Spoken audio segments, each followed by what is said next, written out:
Hey, what's up guys? On this week's episode of Donnie Grimm Builds, we're going to be tackling this DIY laundry hamper. Let's get started.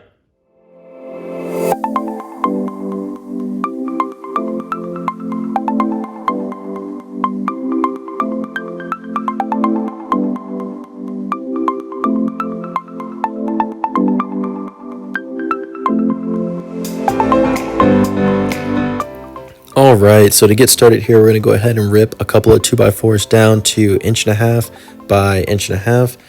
This gives us plenty of materials for our frames. We went ahead and splurged on the plywood, so we're trying to keep things affordable on the actual framing itself.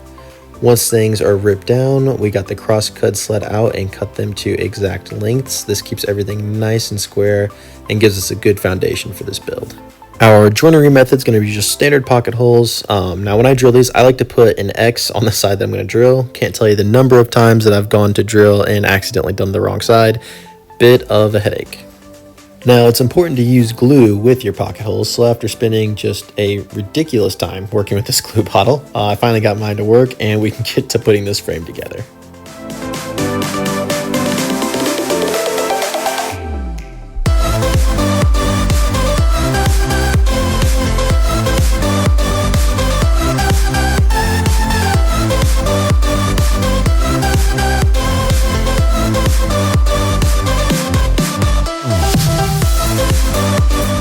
So the main way that the two frames are going to connect is going to be the plywood tabletop. However, I wanted to make sure we didn't have any kind of racking or shaking, so I attached this stretcher component to the lower side, and it's made out of the same 1.5 by 1.5 material.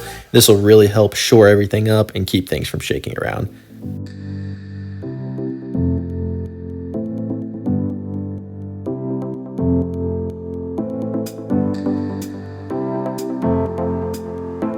So the next step is going to be breaking down that plywood. I actually took the time to get this really good shot of getting my track saw out and showing you that it's Craig, and totally lost the footage of actually breaking down the plywood sheets. So instead we can see me bringing the plywood sheets to final size on the table saw. Yeah, sorry about that.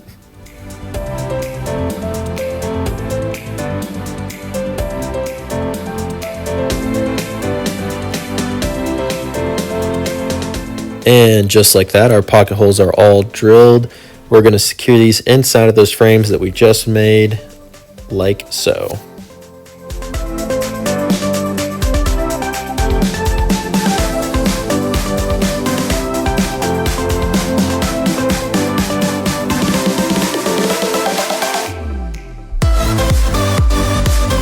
Now, I gave the client the option to do kind of the farmhouse X style pattern on the outside, and like a person after my own heart, they did not like the farmhouse. I hate the X patterns, but I let people know I can do them because I know it's really popular.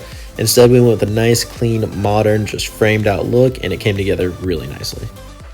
Okay, so at this point, our exterior carcass is made. Now, if you remember from the intro video, there's an inner compartment that currently doesn't exist that I need to make that's going to pull out. It's going to have drawer slides on either side and then casters or wheels at the bottom to help that go a little bit more smoothly. So let's get building that. Now, spoiler, I said I was going to do drawer slides, and I did actually install them, but I was finding that because the unit was so much longer than it was wide, it was 2 feet by 6 feet.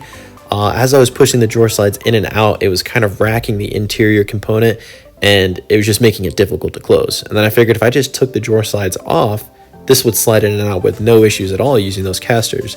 So off camera, I just installed a couple of small backer blocks, and that served as stopping points, and it works just fine. So right here, we're getting that interior frame pulled together using clamps and those 90-degree squares to keep everything nice and squared up. If you can't get this thing square, you're gonna have a lot of issues later on. Thankfully ours came together nicely, and we used some of the scrap plywood we had left over as filler blocks on the bottom panel, just like you see here. And this is going to be a nice seat for those baskets to sit on and give us space to attach our dividers. Now, because we used that 1.5 by 1.5 materials for that frame, I did run into a slight issue when I was trying to add the dividers. Basically, the flat portion of the dividers was hitting the frame. This wasn't too difficult. All I had to do is notch out this little square component, and then it dropped right into place, just like you see here. Nice when a plan comes together.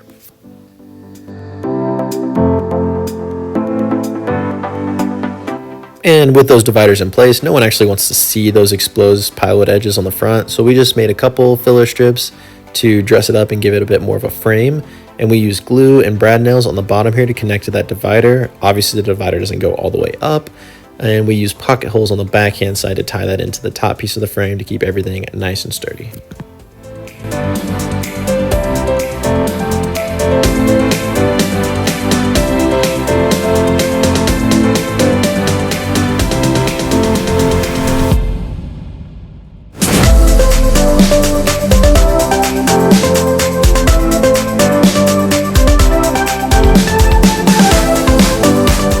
As for the aforementioned caster wheels, we put those in place, marked the circles with a pin. That way we could pre-drill our material to drive our screws in to make sure we didn't split the wood and we can get a nice strong hold.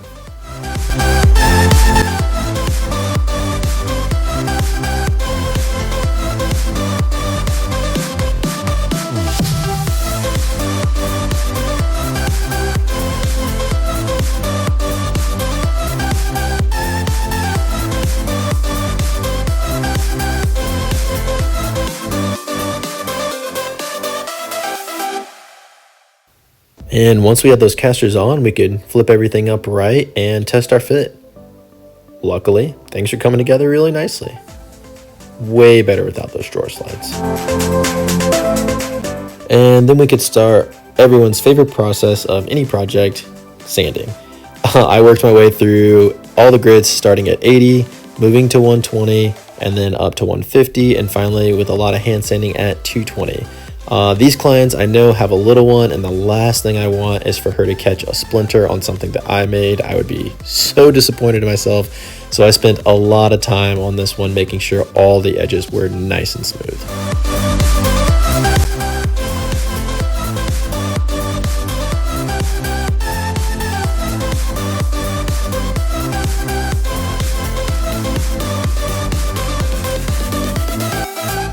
Now, I know what you're thinking. Holy cow, another sanding clip? Is this guy going to show us all of the sanding he did for this? Not quite, but close. I probably spent upwards of 2.5 to 3 hours sanding this one with power sanding and hand sanding. Again, just really had to go the extra mile to make sure this one was perfect.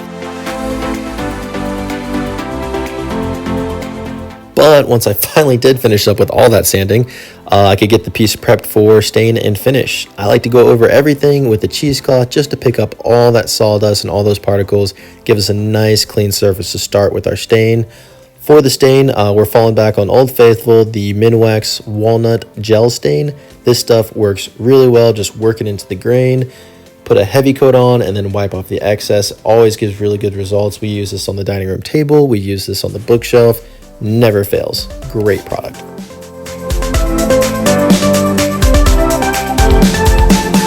Then once the stain was totally dry, we could put on our protective finish coats. I'm using a 3-to-1 polyurethane finish. Just spraying this on with my HVLP sprayer. I've used this on several other projects. It always works out really well for me. Gives it a nice clean coat. Once that was dry, we're ready for the action shot. Ihaksi.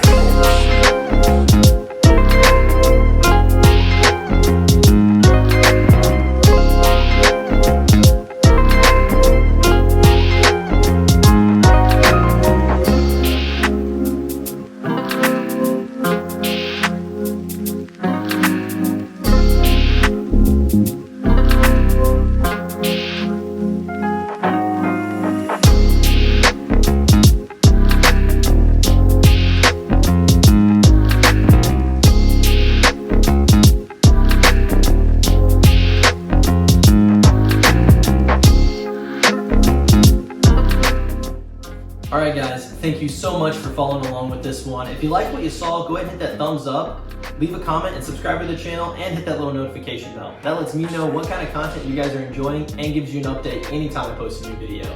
Also, feel free to follow me on Instagram. I'm posting stories on a regular basis, keeping you guys up to date on all the things we're doing out there in the shop.